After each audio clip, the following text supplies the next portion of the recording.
Buenas a todos, soy Pablo Veloso y estoy muy contento de daros la noticia de que una vez más estaremos juntos haciendo una formación para los amigos del desierto. Pablo me ha convocado una vez más, esta vez para tratar un tema sumamente interesante, que es el tema de las cartas paulinas, las cartas de Pablo de Tarso, de San Pablo.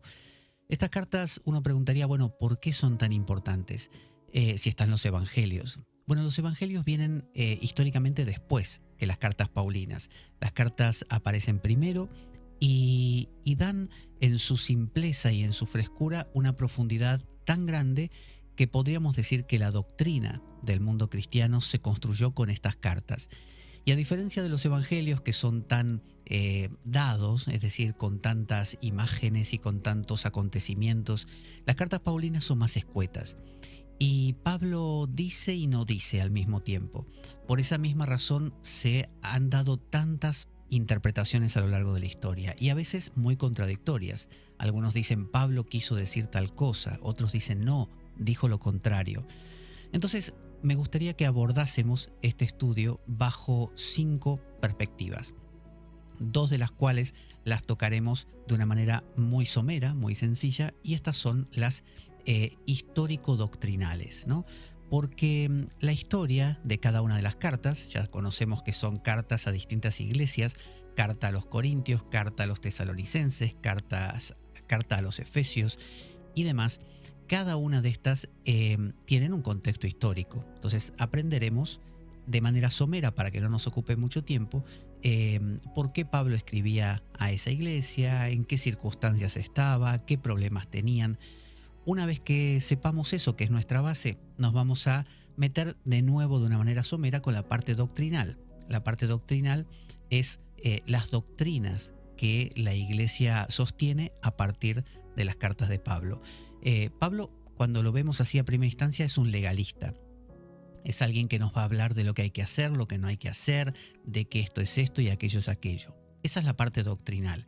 Entonces nos vamos a meter con las grandes doctrinas de Pablo, teológicas, como son las doctrinas, no sé, de la redención de los pecados a través de justamente la muerte de Jesús en un madero, la justificación por las obras o por la fe.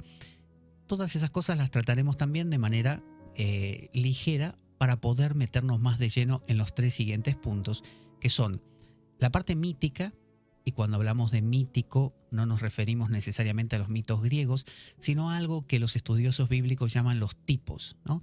Jesús, cuando decía esto lo hago para que se cumpla lo que dijo el profeta en el verso tal, en el libro tal, no sé, en Elías, por ejemplo, lo que quería decir era que él estaba representando algo que ya se había presentado en el Antiguo Testamento.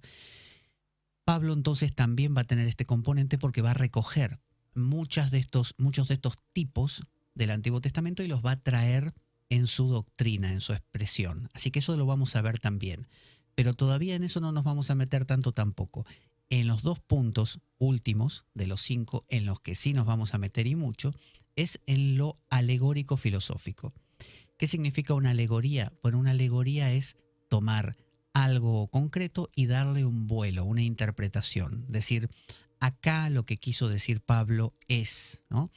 Y un ejemplo muy simple y con eso lo vamos a entender.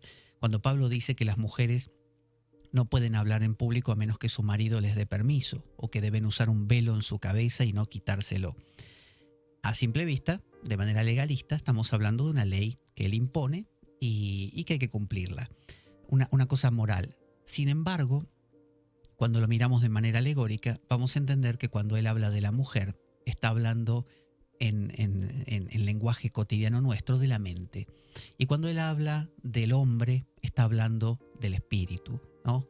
Entonces, cuando entendemos eso, nos damos cuenta que se trata de que nuestra mente tiene que estar sometida a algo más grande que hay en nosotros, que es el espíritu, es el silencio, ¿no? Es lo que en la contemplación encontramos. Que la mente no puede ser la que estructure todo, sino que tiene que estar al servicio de aquello otro. Eso es una alegoría. Y con eso vamos a trabajar muchísimo con Pablo, además de la visión filosófica que nos presenta, porque él habla él entiende el ser, quién es el ser, quién es ese Dios sin forma en muchos casos, qué es el mundo, cuál es el telos, cuál es el propósito de este mundo, todas preguntas que son filosóficas. Él las plantea. Entonces, además nos vamos a meter con tres divisiones que él plantea en su texto, que son tres tipos de seres humanos: el tipo carnal, el tipo natural y el tipo espiritual, ¿no? Sárquico, psíquico y neumático. Y esto lo vamos a ver repetido a lo largo de todos sus escritos, y además vamos a aprender algunas palabritas griegas muy simples, como el pleroma, que es la plenitud, de repente el kenoma, que es el vaciamiento, el kerigma, que es la proclamación de la palabra, un montón de palabras griegas simples, muy fáciles de recordar, y la razón por la que las vamos a ver también en griego, haciendo una comparación continua, es que nos van a permitir entender que aquello que leemos en nuestras Biblias en castellano a veces es una traducción aproximada de algo que quiso poner Pablo en griego, porque él escribió en griego.